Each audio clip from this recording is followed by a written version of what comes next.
So fantastic to be out here at Brumbies Creek today with Gary France, Chair of the Anglers Alliance of Tasmania, equally a passionate fisher and in fact also a guide with Trout Territory Tasmania. Thanks so much for joining us here at Brumbies today. My pleasure.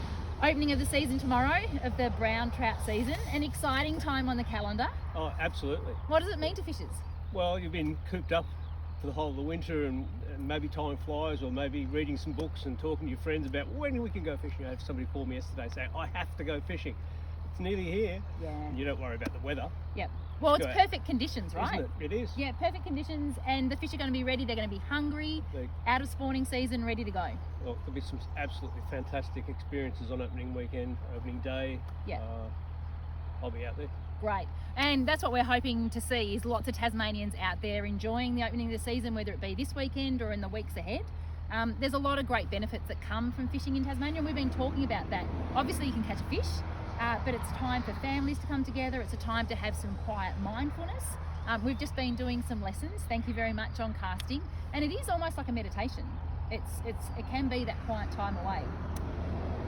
From my lot of years of fishing, I've always found that it just takes me away from the humdrum of life, the busy part of life, and I'm able to switch off a little bit and smell those roses and the swans over here, and there's a kookaburra or whatever. You wake up to what life's about. Of course, we have to go and work, but it's great to have recreation. Amazing. Now, one of the things that I know Anglers Alliance have done recently is fund a project through the university to quantify the value and the importance of the freshwater fishery in Tasmania. That's right. It was really great for me to have a read through it and to see that it's significant. So from what I understand in the report, about an $82 million direct benefit to Tasmania in terms of the value of the things that people spend when they're fishing. But in addition to that, if you take into account shacks and petrol and vehicles and boats and fishing equipment and all that sort of stuff, maybe another $77 million on top of that. So almost $150 million. Yeah, that's further study. That accommodations aren't even included. We've got visitors to the state, and Tasmania is so important on the world stage for our trout, brown trout, wild brown trout. So I understand, there's the positives about the opening of the season and the benefits that people can get from fishing. There have been some challenges though for the freshwater fishery in Tasmania. So I know for you at the Anglers Alliance, there's been some challenges being able to secure grant funding for sort of the projects that you would like to deliver. And further, I understand that the Inland Fisheries Service as well had their budgets frozen over a number of years, haven't had that sort of indexation, had their capacity to deliver great field work. What does that mean to fishers in Tasmania? Okay, well, we really like to deliver things in infrastructure and amenity, so that more families, from kids, mums and dads, the whole family can go somewhere and feel like, okay, this is great, we can come back here again and do this again. We can go further afield and know that there are other assets around the state. We'd like to continue doing that sort of thing. Right now we're a little bit hamstrung in the sense that we don't have the funds to go and expand the great work that's been going over the last couple of decades, particularly in the last few years. We're all of a sudden at a reassessment stage. And so one of the things we were talking about when we met earlier in the week was, say, the webcams that you've got out there, so people can go and check conditions, they can go and see what's happening. It puts projects like that under pressure.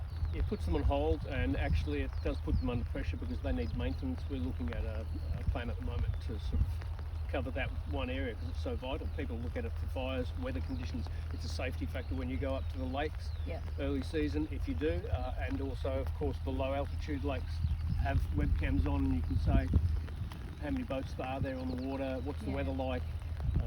There's a whole range of things people use them for. There's a high visitation to them as well, so we're hoping that we can sort of keep that going. And we've got another camera in particular that we would like to get up and going. It's almost there, but we can't really go ahead and do that. I'd like to add more in there too.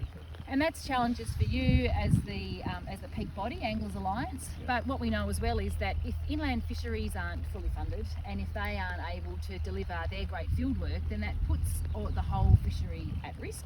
And we know that, particularly the brown trout in Tasmania, we're well renowned. We've got a world-class fishery here, and we want more and more Tasmanians and people from all over to come here to experience that. So it's really important to recognise value of investing, because we know from this report the value that it contributes to Tasmania and Tasmanians.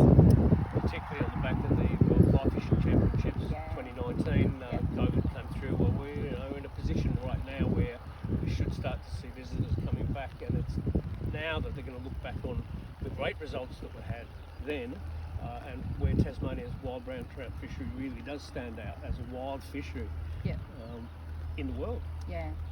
Thanks for joining me down here today. I really appreciated the lessons. Hopefully it bids me some success tomorrow as the season opens. But basically the message today is get out and enjoy the fishery. Take the lessons when you can to learn those basics, but ultimately get out with your family, enjoy the peace and quiet, and enjoy what is a world-renowned fishery. Thanks, Janie. Thank you.